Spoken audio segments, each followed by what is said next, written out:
Bismillah. Tawakkaltu ala Allah. La haula wala quwwata illa billah. Habib Muhammad bin Abdullah Al-Haddad, beliau mengutip satu hadis qala Rasulullah sallallahu alaihi wasallam, juhudul bala min qillati sabri. Rawahu Dailami. Juhudul bala ini puncak dari segala macam bala musibah ini karena kurangnya sabar. Musibah ini kalau dikumpulkan semua, berkumpul, kalau seandainya musibah itu berupa satu badan, di kepalanya ini adalah yang kekurang sabar. Bala musibah ini akan datang siapapun, tidak akan berhasil kecuali dia harus bersabar. Karena kesabaran ini kunci keberhasilan. Banyak orang kaya, banyak orang berilmu, banyak orang berpangkat, tapi tidak sabar, akhirnya terjungkal dalam meniti karirnya. Ini kesabaran ini, saudara, pernah saya merangkum kalimat dalam bahasa Arab, alhamdulillah, itu dikatakan bahwasanya ibtadi'is sabra, telan sampai ke dalam kesabaran itu, hatta istaslama laka najah, sampai menyerahkan kepada dirimu keberhasilan itu. Kesabaran saat kita beribadah kepada Allah lebih ringan daripada kesabaran meninggalkan maksiatnya Allah Subhanahu wa taala. Kalau berbuat taat, biar orang tua bisa sholat, bisa tasbih, bisa wirid, bisa zikir, bisa baca Al-Quran. Bahkan orang-orang yang umurnya lebih tua dari kita, ibadahnya jauh lebih baik dari kita. Menghatamkan Al-Quran setiap minggu, padahal umurnya sudah 60. Nah, itu karena ketaatan itu bisa dikerjakan oleh semua orang, saudara. Dan bala musibah ini, saudara, tidak bisa diangkat secara total, aslinya tidak bisa. Cuma lutuf, minta kepada Allah kelembutan. Di sini ada beberapa cara untuk menolak, meminta kepada Allah agar bala itu tidak menjadi malapetaka besar bagi kita. Yang pertama adalah dengan kita berdoa kepada Allah Subhanahu wa taala. Sebagaimana sabda Rasulullah sallallahu alaihi wasallam, la yaruddul qada illa du'a.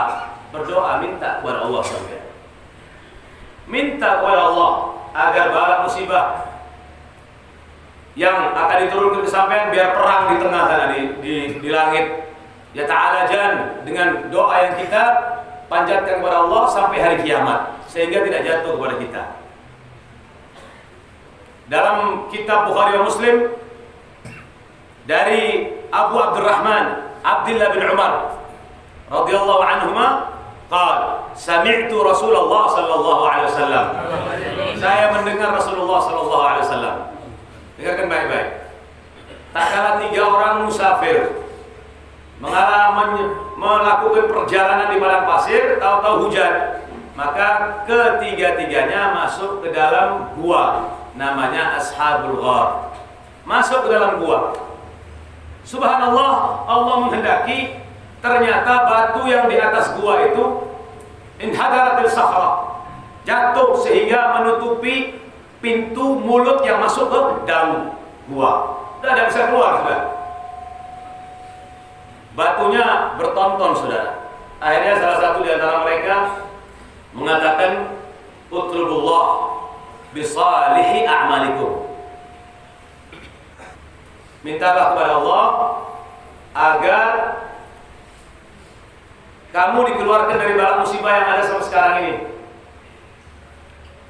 Mintalah kepada Allah dengan amal-amal soleh yang pernah kamu kerjakan. Akhirnya salah satu di antara mereka, Allahumma inni kuntu stajartu ujara fa'ataitu kulla wahidin ajrahu ghaira rajulin wahidin. Ya Allah, saya punya tukang, punya karyawan. Jadi tukang, jaga tukang. Saya punya tukang banyak. Saya kasih semua gajinya kecuali 1 orang, ya Allah. Tahu-tahu orang ini pulang, tahu-tahu orang ini pergi tanpa izin. Akhirnya ya Allah, uangnya saya kembangkan. Saya belikan kambing, saya belikan onta, sehingga banyak ontanya, banyak kambingnya dari uangnya tukang tadi. Setelah beberapa tahun datang ini, ya Abdullah, a'tini, kasih ke uangku, berikanlah kepadaku. Yang telah saya titipkan kepadamu, yang ada sama kamu, berikan kepadaku. Akhirnya katanya orang tadi ini, katanya bosnya ini bilang, ini kambing, onta, semuanya ini yang jumlahnya banyak, ini punya kamu semua.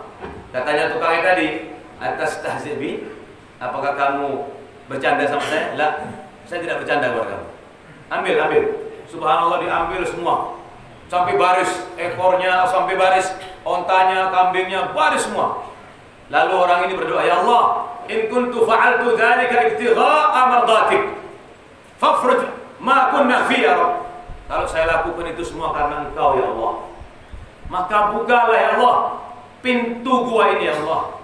Subhanallah, buka sedikit tapi belum bisa keluar. Akhirnya yang satu lagi, yang kedua ini, Allahumma kanat li bintu ammin, dia bilang, ya Allah, saya dulu punya misanan, putrinya paman saya cinta dengan dia, saya sayang dengan dia ya Allah, tapi dia tidak menghendaki, suatu saat dia butuh uang. Nah ini Pak, sudah butuh uang, ini sudah dapat pintu. Makanya katanya satu orang ahli hikmah dari Uni Soviet, saydun nisa bidunil mali muhal. Kau ingin mendapatkan perempuan without money, tanpa dengan uang, mustahil. Sudah mustahil. Makanya dikatakan, idza syaba sya'rul mar'i aw qalla maluhu falaysa lahu fi mudhihinna nasibu. Kalau orang laki sudah beruban dan kantongnya kempes, maka tidak ada sedikit pun bagian cinta dari perempuan buat mereka. Makanya sampai ngajarin semir sampai. Sudah, ya Allah, suatu saat orang ini, perempuan ini datang. Kata laki-laki ini, saya tidak akan memberikan ini uang kecuali kau serahkan dirimu. Pulang perempuan ini. Lama-lama perempuan ini dihimpit kebutuhan yang sangat mendesak, datang. Begitu datang diberikan 120 dinar oleh laki-laki tadi itu. Dan perempuan ini menyalahkan dirinya. Tak kala dia sudah naik ke pahanya perempuan itu bilang, hei, sebentar dulu. Dia bilang, ittaqillah, takutlah kamu kepada Allah. La tafudul khatam illa bihaqqihi. Jangan kau masukkan cincin ke jarimu kecuali dengan tata caranya, dengan adab istiadabnya. Pakai istilah Pak. Akhirnya ketakutan orang ini. Takutan. Sudah kamu ambil. Takut kepada Allah. Karena ada muraqabah, masih ada iman, saudara. Makanya orang kalau masih ada iman, masih ada malu kepada Allah, itu ada kebaikan baginya. Kalau orang sudah tidak punya malu, bermaksiat kepada Allah, sudah tidak punya malu, maka imannya pun akan hilang, saudara. Kalau sudah Allah dikurang ajari, jangan berharap orang ini akan menjadi baik. Kalau sudah sama Allah berani, ini orang tidak ada kebaikan sudah. Allah yang menciptakan dibohongi, Allah yang menciptakan dihianati. Orang yang seperti ini tanda-tandanya suka bohong. Orang yang begini tanda-tandanya kalau berjanji tidak benar. Dan ini orang ghadar. Dan ini orang dilaknat, jalannya kemanapun dilaknat, dan hidupnya tidak akan menemui kebahagiaan. Pegang zaman Habib itu, yang berani merobos maksiat-maksiat Allah Subhanahu wa Ta'ala. Apalagi laki-laki berani mengganggu perempuannya orang, atau perempuan orang berani selingkuh dengan laki-laki. Ini manusia-manusia mal'un, terkutuk. Kemanapun dia pergi, dimanapun dia pergi, akan diiringi laknatnya Allah, dan tidak akan pernah mendapatkan kebahagiaan sampai kapanpun juga, saudara. Sudah, akhirnya terbuka daripada sebagian daripada batu yang menghimpit lubang daripada gua. Tinggal satu, belum bisa keluar masih. Akhirnya, ya Allah, inna likuntu liya kana li abawan. Saya punya abah sama umi saya, kedua orang tua saya. Dia perintahkan saya untuk mengambil kayu keluar. Saya ambil kayu keluar dan saya persiapkan. Setelah itu saya masak. susu daripada susu onta. Begitu selesai masak, saya kembali masuk ke dalam kamar kedua orang tuaku. Ternyata ayah dan ibuku sudah tidur, ya Allah. Maka saya berdiri menunggu bapak ibu saya sampai bangun. Sedangkan anak-anak saya menarik-narik kaki saya untuk minta minum susu itu, tapi saya cegah, ya Allah, karena bapak dan ibu saya belum minum susu itu, ya Allah. Sampai subuh, sampai tertidur anaknya. Begitu ayahnya bangun, ibunya bangun, diberikan susunya kepada kedua orang tuanya. Ya Allah, kalau ini semua saya lakukan karena Engkau, ya Allah. Buka, ya Allah, mulut daripada gua ini, ya Allah. Subhanallah, terbuka batu yang besar tadi, sehingga ketiga orang ini bisa keluar. Terbuka dengan sendirinya, berdoa dengan salihil a'mal.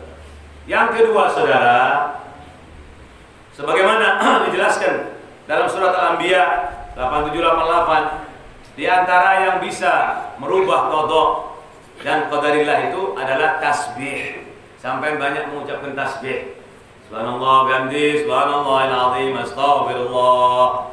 Amin, doa di sini banyak sekali dapat manfaat sampean.